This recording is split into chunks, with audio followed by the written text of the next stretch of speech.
Hey, and a very, very, very good morning to you. It's me, Rasheed, the coach, and as you can see, I'm outside today. I'm out in nature. I'm out in the park.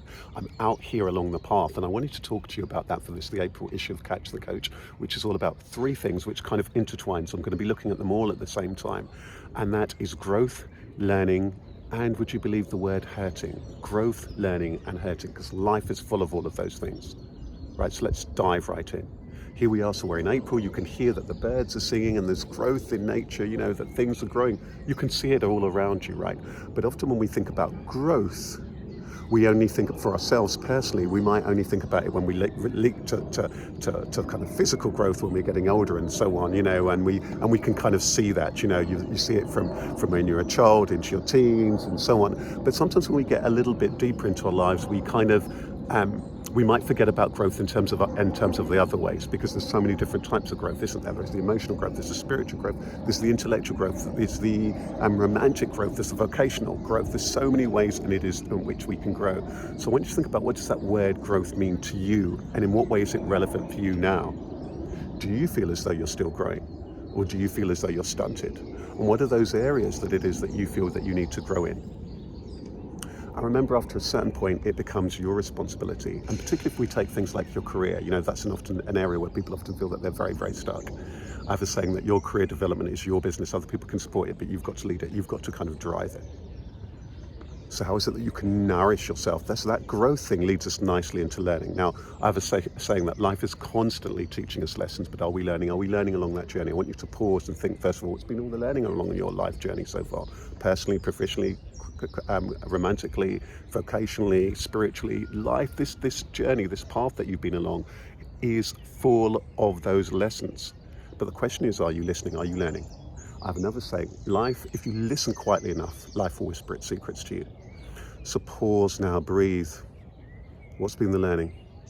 And what are the things that you need to learn? And how is it that you learn best? Do you learn best through courses? Do you learn best through your peers? Is it time to check in with your friends? Do you learn best solitarily or in a group kind of setting? What ways is it that you're wanting to learn, or that it is that you need to learn? And it can change along these different chapters around life. That thirdly brings in the third theme, which is around hurting. I have a saying, where there's hurting, what's the learning? And this hurting word, it can be a strange one for us, because we think, well, what do you mean hurting? Hurting, I don't want to hurt. But if you think about kids, and babies, of course, there's a lot of that. From the birthing experience isn't comfortable. The baby comes out kicking and screaming throughout infancy and so on. There's a lot of falling over and so on. But when we get into our adulthood, we often kind of forget about that kind of growth. We often really, really forget about the growth that can come from the hurting, because we don't want that. We don't want the hurt. But an athlete knows that they're going to learn far more from the races that they lose than the ones that they win. So it's really important for us to see that hurting comes hand in hand with learning. The opportunity is always there. Remember again, life is always constantly teaching us lessons. The question is, what's the learning from it? What's the learning from that meeting that didn't go well? What's the learning from that job interview that you didn't get? Maybe it wasn't right for you. What was the learning from that last relationship that ended badly? What is the learning from that hurting? There's heaps of learning from it. But we need to be compassionate towards ourselves, and we also need to realize that other people are also hurting, often deeply. And often the reasons why we find hurting difficult, or we get stunted in it, is that we don't look at it in the round. We forget that it is part and parcel of this life. There will be hurting at the beginning, at the end, all the way through. That's just the nature of it. But if we pause and we breathe, we can befriend it. We can realize the juice and the fruit that comes from it. And that's the invitation of spring, as we move from winter, the dark times of winter, into the rebirth of spring. So I ask you again, what ways in which it is that you are growing and you're wanting to grow from here on in? What is the things that you've learned or you need to learn? What are the lessons that life is teaching you right now?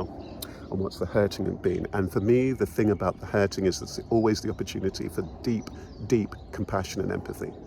I want to thank you for stopping by and listening to me, and so maybe it's time for us to kind of get moving. And that's what can happen sometimes, especially if you're kind of being stunted. You might be thinking, actually, I just need to change some things up. So is it the case that after listening to this, you want to do a catch up with some friends? Is it that you need to get out and about there networking? Is it about that you need to have that conversation with your boss that you've been putting off? Is it the case that you need to sign up for something fresh? What are the things that you need to do to get moving and to get things going? So I want to just thank you so much for being here. I'm just walking backwards here for the fun of it, as you retrace your steps and as you then think about how it is that you can move ahead. I want to wish you all the best. I want to thank you for tuning in for Catch the Coach. Remember, you can find loads more inspiration from me on my website, rosaru.com, and you can find me on social media, including on Insta and Twitter. And I just want to thank you so much for just being here and for being the magical person that you are. Sending you lots and lots of love. Take care. Bye-bye.